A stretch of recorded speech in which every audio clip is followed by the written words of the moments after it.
Buenas noches, ¿cómo anda usted? ¿Cómo estamos, Miguel? Bueno, le contamos un poco a la gente. Nosotros nos conocimos hace unos cuantos años en estos caminos que tienen que ver con el mundo de las ideas, con la batalla por la libertad. Ya Eh, hace más en- de en- 10 años. Hace más de 10 años, ahí en tu San Juan y tantas veces en Buenos Aires. Y tenés la oportunidad de liderar, además de toda tu experiencia, de tener un grupo allí en esa provincia con un nombre bastante particular que me gustaría que empecemos contándole a la gente eso, ¿no? Le contamos a la gente por qué 1852. ¿Mm?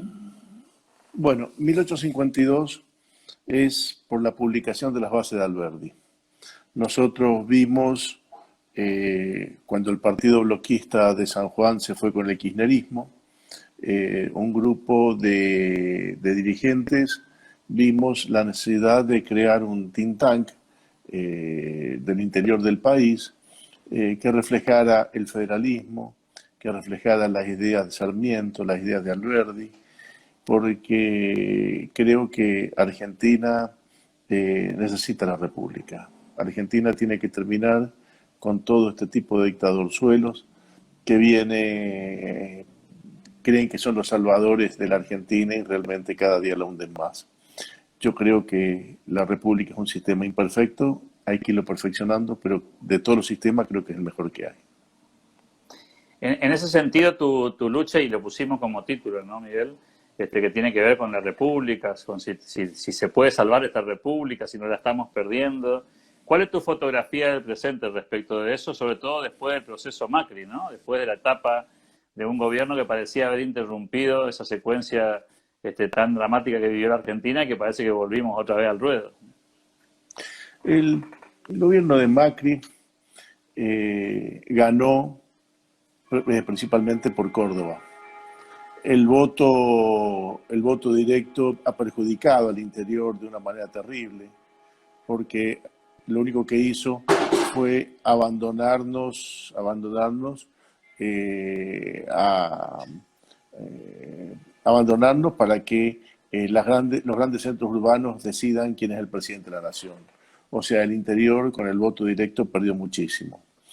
Dicho sea esto, nosotros vimos que Macri ganó en Capital Federal, Provincia de Buenos Aires, Córdoba, Mendoza, que es el 70% del electorado. Yo creí de que Macri iba a hacer las reformas necesarias. Yo no sé si él no creyó, yo no sé si él no quiso o no pudo. Esa información no la tengo, pero quedó en la impronta. O sea, yo creo que Macri necesitaba hacer una reforma económica sustancial, necesitaba creer en un proyecto, necesitaba muchísimas cosas que no hizo. O sea, ¿qué es lo que hizo? Lo que hace un gerente de planta. Limpió, ordenó, pero no cambió estructuralmente la esencia de lo que es la estructura de la República.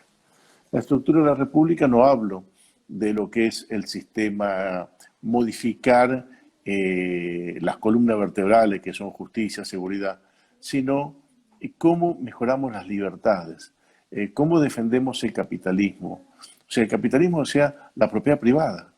Porque cuando usted habla del bien social de la propiedad y le quita el valor de la propiedad privada, está dejando a todo en estado de indefección.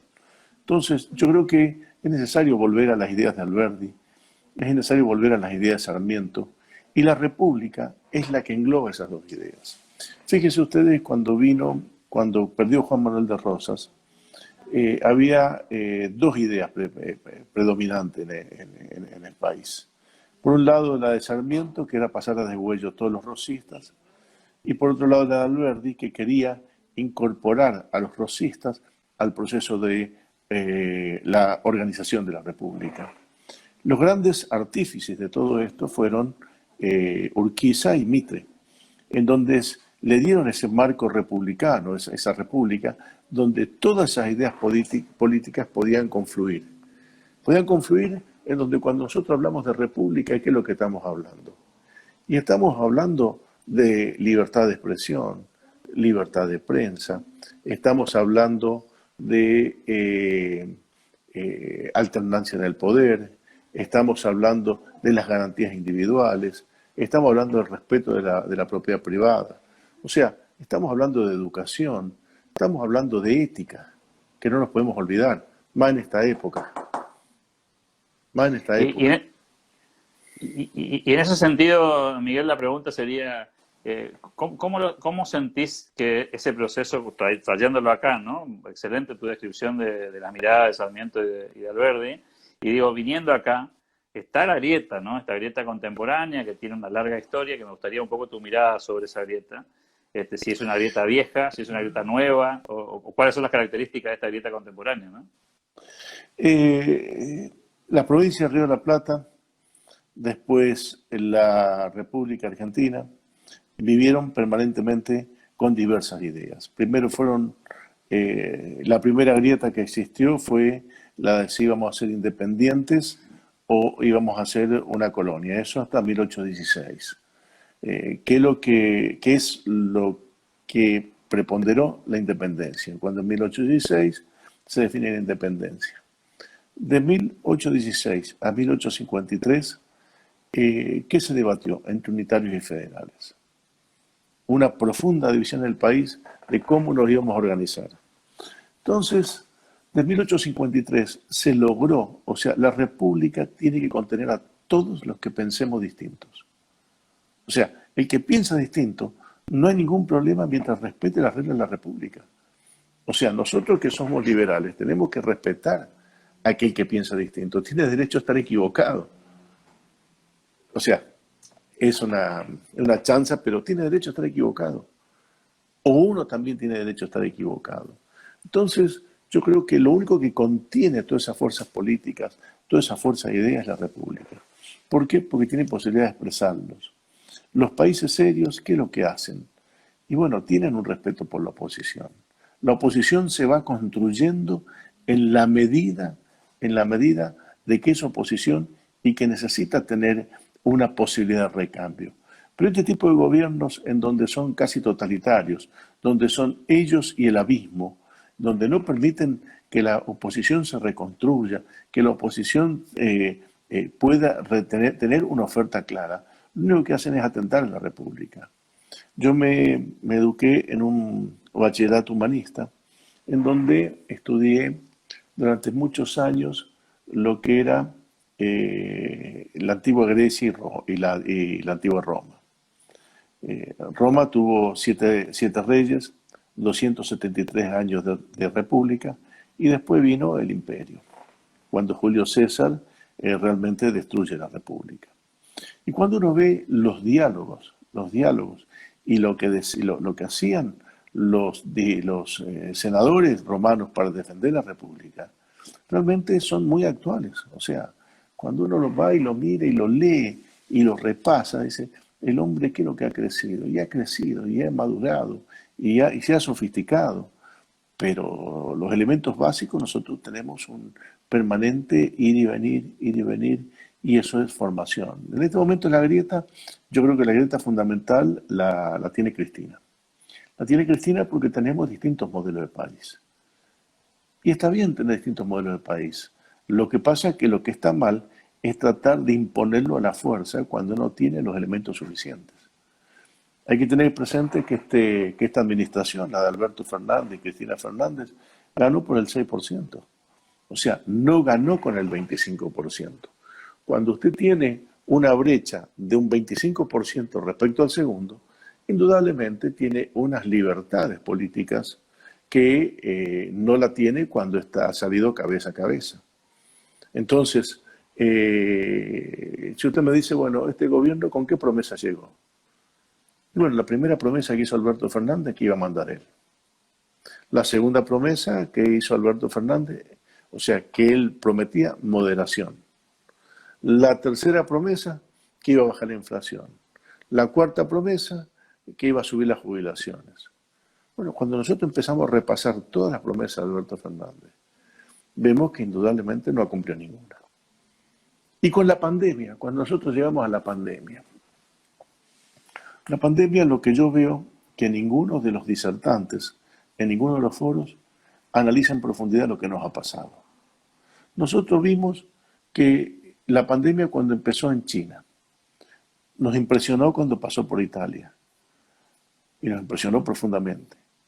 Bueno, lamentablemente el ministro de Salud de la Nación, que yo no sé por qué sigue en ese lugar, Ginés González García, dijo, no, esto es una pequeña gripe, casi con una subestimación semejante a la que hizo Bolsonaro. Acá no va a llegar. Claro, pero los países se fueron cerrando, empezaron a mandar los viajeros a sus distintos países, y en Argentina, ¿qué se olvidó Alberto Fernández? ¿Y qué se olvidó esta administración de implementar? La cuarentena al que llegaba. El que entraba al país tenía que hacer lo mismo que hizo Irigoyen, lo mismo que hicieron algunos expresidentes cuando traían los movimientos migratorios. Traerlos, poner en cuarentena a la gente cuando pasaba 1 o 2 semanas, o sea, no cumplir los 40 días en esta época, pero si no había para hacer los análisis, bueno, lo podía haber dejado en un lugar, si no daba ningún síntoma, bueno, lo podía haber permitido que llegue a su domicilio. Pero no, yo recuerdo que la gente llegaba a Ezeiza, todos amontonados, todos bajando los aviones, cada uno yéndose a su provincia, entonces llevando los virus, cada uno a su provincia, de los que llegaban enfermos, sean sintomáticos o asintomáticos. Entonces, ¿qué es el primer error que comete la administración de Alberto Fernández? No cerrar la frontera en su momento. Lo tuvo que hacer después, cuando ya teníamos el virus adentro, cuando era muy difícil de controlar. Y todos sabíamos que cuando llegara el conurbano bonaerense, no hay sistema de seguridad que lo pueda aguantar porque no hay condiciones de salubridad. Cuando uno mira a Japón, dice, bueno, Japón, ¿qué pasó con Japón? Y bueno, ¿por qué el virus no prosperó? Porque el sistema que tienen los japoneses para poder, en su cultura, son muy higiénicos, individuales, son muy obedientes. En cambio, en Argentina la transgresión la hicieron un hábito. Ahora, en esa dinámica que planteás, cuando empezó la cuarentena, y no sé qué situación te tocó a vos en eso, cuando empezó la cuarentena diera la sensación por un momento que había como una especie de consenso. Estábamos todos muy asustados, la sociedad argentina quería un poco de acción respecto al tema, pero pasaron las semanas, ¿no? Y a medida que pasaron las semanas, el debate fue tomando otro color. Y me gustaría tu mirada sobre esto y cómo administró el gobierno este enamoramiento con la cuarentena, ¿no?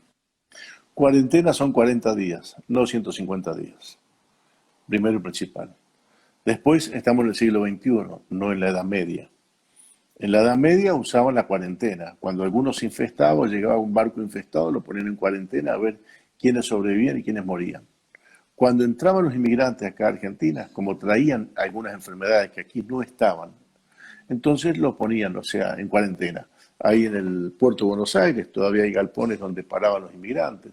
O en otra época, para que no se escapen, los llevaban a Martín García. O sea, podíamos haber acondicionado lugares para atender a los viajeros. Y acá no lo hizo. O sea, si uno mira lo que hizo Argentina, para poder entender a Argentina hay que mirar lo que hicieron en América.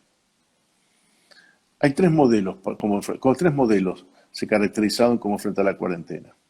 El modelo darwiniano, por darle un nombre, que tiene Estados Unidos y Brasil, en donde dejaron librado o sea, no tuvieron cuarentena, no tuvieron restricciones y dejaron librado a la naturaleza. La naturaleza sobrevivirá el más fuerte y el más débil perecerá. Si miramos el modelo uruguayo, como hay otros países que también lo han usado, es de muy alto respeto por los derechos ciudadanos. Y la ciudadanía lo tomó con responsabilidad. Entonces lo tomaron con maduración. Y el otro modelo es el modelo argentino, en donde nosotros al principio acatamos rígidamente la cuarentena, el Estado debería haber preparado su sistema de salud y se debería haber detectado dónde están los focos de coronavirus, no se hizo, entonces venimos con 150 días y yo le puedo asegurar que el pico no ha llegado y que nosotros vamos a tener el pico cuando esté llegando la vacuna. O sea, El tema de la pandemia, la gente está cansada, está económicamente muy mal. Yo tengo un estudio jurídico que atiendo empresas y yo veo que tengo clientes que están muy complicados y en general están todos excesivamente preocupados. O sea, aquel que tiene personal a cargo, aquel que tiene que pagar sueldos, que tiene que pagar, que tiene que fabricar cosas y que tiene el personal metido en la casa y no puede facturar, yo no sé cómo van a hacer para sobrevivir. O sea, el Estado no Te, está tomando ninguna medida que tienda a sostener la empresa. te vuelvo a traer en el mismo tema que estás planteando a cómo funcionó la República en ese proceso, porque este tipo de modelo de gobierno es como que tiene una decisión centralizada, no se la vio discutiendo el tema con la oposición a nivel profundo, salvo lo que pasó en la fotografía esa que vemos semana a semana, donde hay una persona que lidera la ciudad de Buenos Aires, otra que lidera la provincia de Buenos Aires, y el presidente que pretende ser una foto de, digamos, de moderación, ¿no? Pero la pregunta es, ¿el presidente decidió solo o decidió con todos? Lo que pasa es que quien debería haber decidido es el presidente con los gobernadores, debería haber discutido el Congreso, qué se hace, pero el Ejecutivo tiene la responsabilidad de tomar las medidas. Yo veo la República en jaque, hoy lo veo en jaque. Por un lado, porque han vulnerado las libertades individuales, por otro lado, no respetan el derecho a propiedad. Usted mira en la provincia de Buenos Aires, en provincia de Buenos Aires han suspendido los desalojos y han liberado para que la gente le tome los terrenos a la gente que tiene algunas hectáreas suburbanas. Por otro lado, el otro tema que yo veo muy peligroso es que el Congreso está funcionando en forma virtual, o sea, con pantalla. Si yo le digo, si el panadero, el ferretero, el almacenero está al frente de su negocio, los diputados tienen que estar en el Congreso. Los diputados y senadores no pueden estar metidos en la casa detrás de una pantalla haciéndose lo que se están cuidando con la pandemia. La República hay que defenderla, hay que sostenerla. Y el otro tema muy delicado que yo veo es el avance sobre la justicia. No se puede aprovechar, no se puede modificar nada estructuralmente cuando usted está en una emergencia. El barco está haciendo agua por todos lados, tenemos la vida complicada y aquí pretenden hacer una reforma judicial que cambiaría estructuralmente una de las columnas vertebrales de la República, o sea, una de las columnas que sostiene la República, Ah, eso no es que es la casualidad, justicia. Miguel, ¿no? Ah, eso no es casualidad. No, no, no, no, eso no es casualidad, pero también es una falta de respeto que tienen por el ciudadano y que es lo que lleva a que el día de hoy haya estas grandes manifestaciones en la gente, que el ciudadano haya salido a la calle. El ciudadano está viendo que la oposición no tiene la envergadura, no tiene el volumen como para sujetar estos embates del oficialismo. Entonces yo creo que la gente ha tenido que salir a la calle. Mire que acá normalmente el manejo de la calle lo han tenido las organizaciones sociales con mucho capital para mover el día de hoy. Son exclusivamente movilizaciones totalmente autónomas, no financiadas por nadie, no hay colectivo y la gente se ha movilizado por sus propios medios. Ahora, en esa línea, Miguel, y volviendo al presente, al 17 de agosto, y también, ¿por qué no?, a la grieta, mucha gente intenta simplificar esta dinámica y dice, y me interesa tu opinión sobre esto, y dice, bueno, esto es una grieta, la grieta argentina es una grieta social, no una grieta ideológica. Están los sectores medios, la famosa clase media argentina, la dinámica clase media argentina, que pertenece a un alineamiento político, y está el resto de la gente, los más vulnerables, que representan al otro segmento de la política. Es una división, la grieta es una división más que ideológica, social. ¿Cuál es tu mirada sobre esto? Bueno, en parte hay algo de eso, porque cuando usted empieza a segmentar el voto, usted se va a dar cuenta que los más pobres normalmente votan el peronismo, pero votan el peronismo por una cuestión de sumisión mental. Votan el peronismo y yo creo que el peronismo hace un uso de la pobreza realmente perverso, porque no toman ninguna medida para que la gente salga de la pobreza. O sea, quieren seguir que les gusta que la gente siga siendo pobre, les gusta tener clientelismo político, les gusta tener mal alimentado y mal educado. O sea, si yo diría, bueno, esto es razonable que la clase media, lo que pasa es que la clase media quiere algo distinto y uno ve que no, que hay mucha gente que es de bajos recursos que lo que quiere hacer es llegar a clase media. Pero se llega a clase media trabajando, no se llega con planes sociales, no se llega con asistencialismo. O sea, el asistencialismo y un plan es para una coyuntura, pero nosotros llevamos, ¿quién? 20 años de coyuntura, 20 años con planes sociales y cada día más, y cada día con gente más pobre y con gente viviendo peor. Y los que sostienen todo esto es la clase media con sus impuestos. O sea, los impuestos son cada vez más grandes. Y se paga impuestos por todo, hasta por la comida.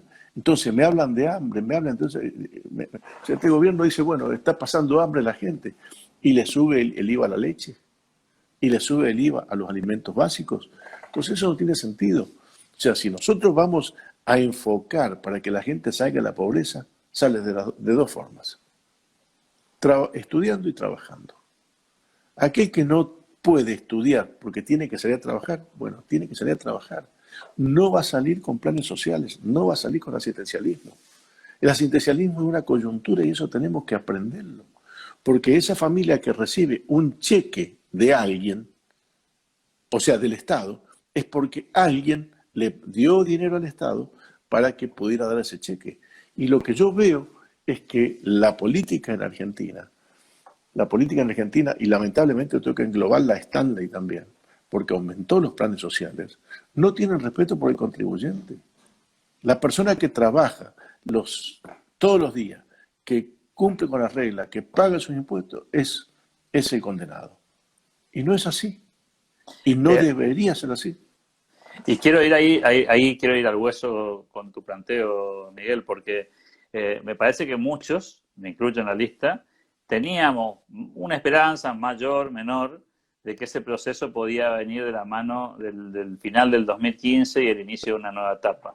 Pero también después de que terminó esa etapa en el 2019, muchos argentinos, me incluyo también otra vez en la lista, tenemos la sensación de desesperanza y de que estamos en un círculo vicioso y de que no sirve solamente eventualmente ganarle una elección a ese sector de la política que siempre razona igual, sino que falta un poco más. Entonces la pregunta es, ¿crees que estamos encerrados en un círculo vicioso? ¿Te rendiste o seguís pensando que es posible el cambio?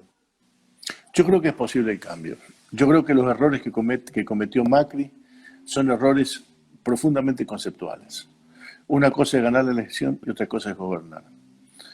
Yo lo que vi es que él tenía un partido municipal, o un partido provincial, por decirlo, que era el de la capital federal, en donde estaba abocado a ellos. Entonces, mientras estuvo en el municipio, podía darse el lujo de decir, bueno, acá hay que hacer gestión, acá no hay ideologías. ¿Por qué? Porque el intendente se ocupa de muy pocas cosas. Pero cuando usted tiene que dirigir un país y tiene que fijar una idea, bueno, yo creo que hay cosas que no podemos evitar. No podemos evitar omitir. Por ejemplo, yo creo que la propiedad privada es un punto. La libertad es otro punto. Yo creo que, aparte de eso, lo que le faltó, lo que le sobró al macrismo fue soberbia y lo que le faltó fue manejo político. Ellos pensaban de que esto era una gran empresa, de que los gobernadores eran simples administradores, y no es así. Argentina es un país altamente politizado. Argentina es un país donde necesita trabajar en educación. Y en educación, si usted mira los canales oficiales, ahora que están apareciendo las maestras, y es terrorífico lo que le enseñan en las escuelas, por lo que yo veo. Cometen errores profundos. Y nosotros no vamos a cambiar sin educación. Y Mauricio Macri se equivocó cuando no contrarrestó el modelo kirchnerista con un modelo liberal, con un modelo que respete, o sea, Y no había que ir muy lejos, había que tomarlo Alberdi, había que tomar Sarmiento, había que tomarlo a Mitre, había que tomarlo a Urquiza, había que tomar los próceres que armaron nuestra república y que pusieron a la república en sexto lugar cuando llegamos a 1900. Entonces, si nosotros vemos que la fórmula ya la tenemos y decimos, bueno, estamos hablando del siglo pasado, bueno, miremos lo que hacen nuestros vecinos. No vamos más lejos. Como Chile tiene una moneda estable y tiene un proceso de evolución, y como la gente, y mire, cuando yo era niño, la gente que venía de Chile eran gente muy, muy humilde y sin estudios, tanto hombres y mujeres. Hoy llega de Chile a esta zona ingenieros, gerentes de empresas, gente que hablan 2 o 3 idiomas, abogados que tienen títulos en Nueva York y en Santiago de Chile. Y nosotros acá cada vez estamos peor. Cuando uno mira Uruguay, ¿qué es lo que está viendo? Que es un país pequeño pero estable, confiable, que ha tenido su izquierda y su derecha, pero hay cosas que no debaten, o sea, que no ponen en duda. Aparte de eso, el resentimiento. Yo lo que destaco de Mujica es la falta de resentimiento. Yo estuve estuve en Uruguay, cuando Mujica asumió, y estaban todos los capitales queriéndose ir. Entonces Mujica dijo, no, un momento, nos vamos a juntar en el Conrad. Y eso yo lo vi, o sea, cuando él entró al Conrad, miraba el hotel y dijo, qué lindo que mi país pueda tener un hotel como este. No habló de resentimiento. Y eso fue un punto favorable. ¿Y qué le dijo al empresario? Al empresario que estaba haciendo las valijas para irse, porque él llegaba, no, un momentito. Lo que yo les voy a ofrecer es seguridad jurídica. Lo que es suyo y lo que es mío es mío. Yo no soy Néstor Kirchner, dijo. Y no soy Argentina, que Argentina tiene una pampa húmeda que se puede caer 10 veces y se va a levantar 20. Pero nosotros no, dice. Entonces, esa conciencia de vulnerabilidad es lo que le da la prudencia al gobernante. Y nosotros pensamos que es un país rico, pero es un país con riqueza, que si no trabajamos, no vamos a poder hacer un país rico. Si nosotros vamos a la pampa húmeda, la pampa húmeda no crece la soja o no crece el trigo si la gente no lo trabaja. Y si uno va a la cordillera, la minería no se hace sola, el oro no aparece de la piedra y usted se lo encuentra. Tiene que moler cerro, tiene que trabajar, tiene que hacer cosas. O sea, nuestro país nos da grandes posibilidades. Pero lo que no podemos mantener el 50% del país de vago. Ahora, de ese proceso que contaste, yo te preguntaba recién si vos pensabas que estábamos en un círculo vicioso o teníamos salida, fuiste afirmativo, dijiste vos creés que existe la posibilidad. La pregunta es, ¿pensás que aprendimos de ese proceso en el que no alcanza con ganar, sino que también necesitas hacer lo que tenés que hacer y dejar las excusas de lado, porque ese sistema light, blando, no te garantiza nada? Yo creo que vamos evolucionando. Lo que pasó con Macri y el error que tuvo y la forma que salió el gobierno, yo creo que los próximos gobiernos van a limitar la soberbia que tenían. Creo que se van a ocupar de su propia gente. Yo veía acá cuando venían a San Juan los ministros se iban corriendo a ver al gobernador Uñac y no veían su propia tropa. Eso era un desaire profundo, que la gente lo ve. Entonces, en lo institucional estuvieron bien, pero no cuidaron su gente. Ahora en el interior tiene que afrontar una competencia política y están todos desmantelados. O sea, los aparatos políticos en cualquier país son importantes. Usted mira, excepto que sea un país totalitario, pero usted mira cualquier país democrático, republicano, y la gente tiene que tener sentido de pertenencia, tiene que tener claro qué es lo que cree, tiene que tener claro qué es lo que una izquierda, qué es lo que una derecha, cuáles son las opciones, qué le ofrece cada uno, qué es lo que una socialdemocracia, qué es lo que es el socialismo, qué es lo que es el comunismo, qué es lo que es el capitalismo. Yo creo que eso está en la cultura. Pero lo que tengo claro que no podemos hacer es quemar el cerebro de la gente y entretenerlo con tonterías. Por ejemplo, este lenguaje inclusivo, desde ya le digo, es un absurdo. Es un absurdo. Esto es querer imponer algo para...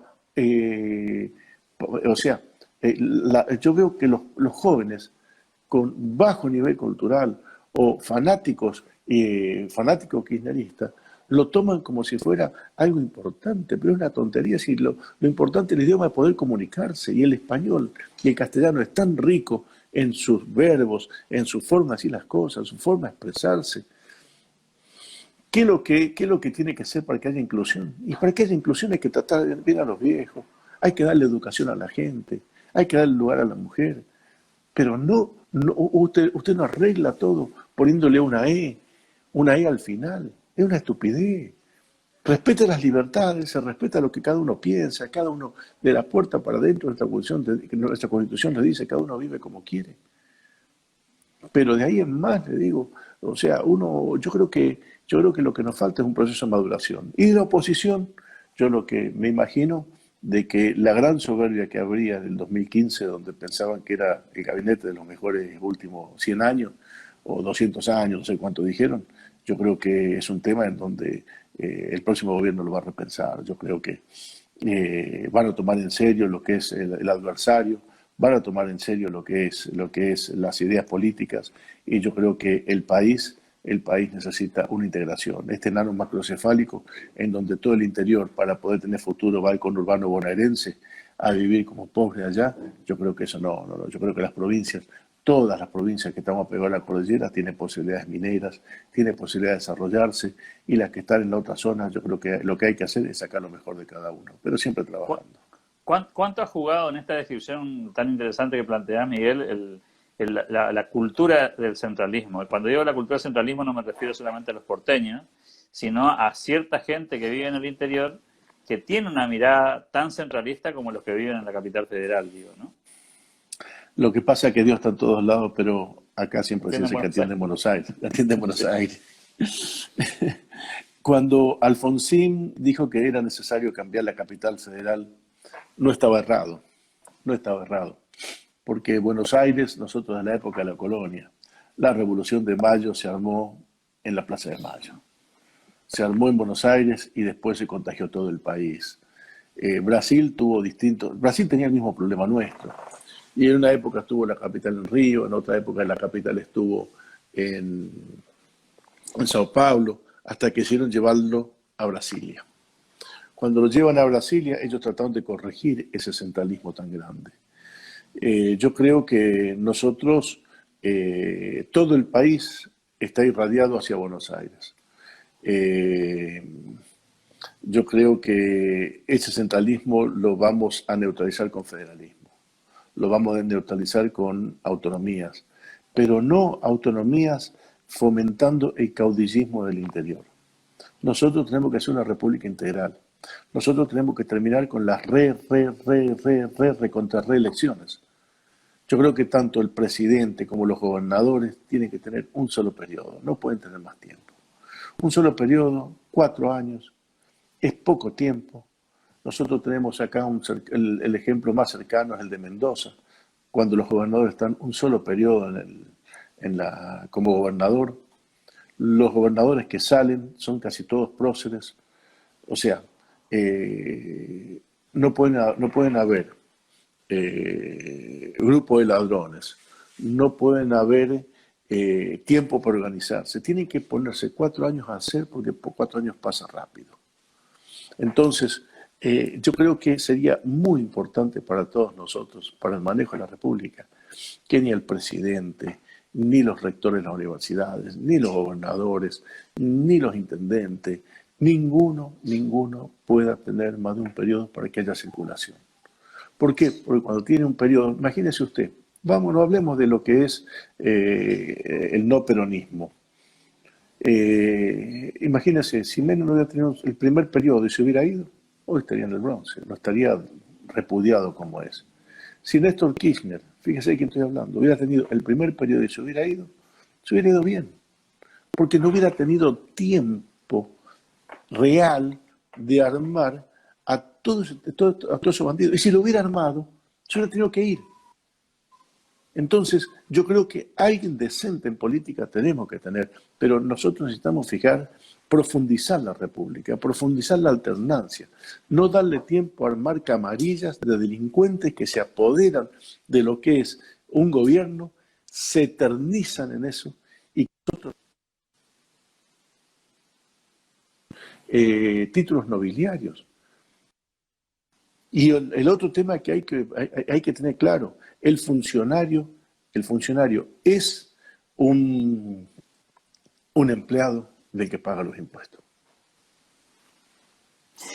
Una última cuestión que no quiero desaprovecharte en esto, Miguel, que tiene que ver con todo lo que estamos conversando, ¿no? Y una pregunta un poco más dura, tal vez en esto, más compleja, es si el argentino es republicano. Digo, está claro que las instituciones no lo son, está claro que hay sectores que hacen un negocio con la no república y con la centralización del poder. La pregunta es, ¿los argentinos estamos convencidos de que ese sistema nos puede ayudar? Digo, algunos por falta de conocimiento probablemente, pero hay mucha gente con excelente acceso a la educación que tampoco tiene una mirada republicana. Y ahí va un poco mi pregunta, ¿no? Lo que pasa es que el argentino, la típica viveza criolla. El argentino, yo creo que sí es republicano. Usted en la manifestación del día de hoy se da cuenta como la gente, cuando ve en riesgo la república, sale a la calle, se moviliza, defiende una justicia muy imperfecta, pero sabe que cualquier reforma que se haga en esta época puede ser mucho peor. La justicia no tiene fondo. ¿Qué le gusta al argentino? Vivir bien. ¿Qué le gusta al argentino? Ser vivo, ser lúcido, ser despierto. Entonces, cuando puede, aprovecha. O sea, yo lo que veo, el pragmatismo que muestra el argentino, es el pragmatismo que usado limitadamente es el aceite para que una caja de cambio funcione. Pero llevado al extremo es la pérdida, es la pérdida total. Al argentino le gusta, tiene el pequeño nenito fascista dentro que le gusta el líder fuerte. O sea, la república cuando lo ve muy blando al líder no le termina de cerrar. Pero eso se va construyendo. A mí me da esperanza, le digo, porque la gente no come vidrio, la gente ve cuando un gobierno está equivocado, lo siente en el bolsillo. Entonces, yo creo que el argentino, hay muchos que no saben de lo que es la república, pero también es cuestión de educación. Cuando usted tiene el 50% de la niñez por bajo de la línea de la pobreza, ese chico no sabe lo que es la república, pero la dirigencia sí sabe lo que es la república. Los empresarios sí saben lo que es la república. La clase media sí sabe lo que es la república. Y acude a ella cuando es necesario, cuando lo ve en riesgo. Si no, la república funciona normalmente y nadie la percibe, porque funciona, es como respirar. Nadie percibe lo importante que es el aire hasta que le falta. Y la república es importante cuando falta. Uno cuando funciona uno no la percibe porque está. Entonces yo creo que sí, que el argentino es, no vamos a decir 100% republicano, pero sí creo que el argentino está luchando por su república. No le gustan los populismos, no le gustan los absolutismos. Y creo que la encrucijada que está este gobierno, en donde es la primera vez que yo lo veo al peronismo sin dinero. Hacer populismo sin dinero es complicado. Perón, cuando llegó al gobierno, tenía el dinero de la Segunda Guerra Mundial. O sea, tenía muchísimo dinero. Y en vez de ponernos como Canadá, en vez de ponernos como los países del primer mundo, salir a competir, a poner en primer lugar, se gastó el dinero en fiestas.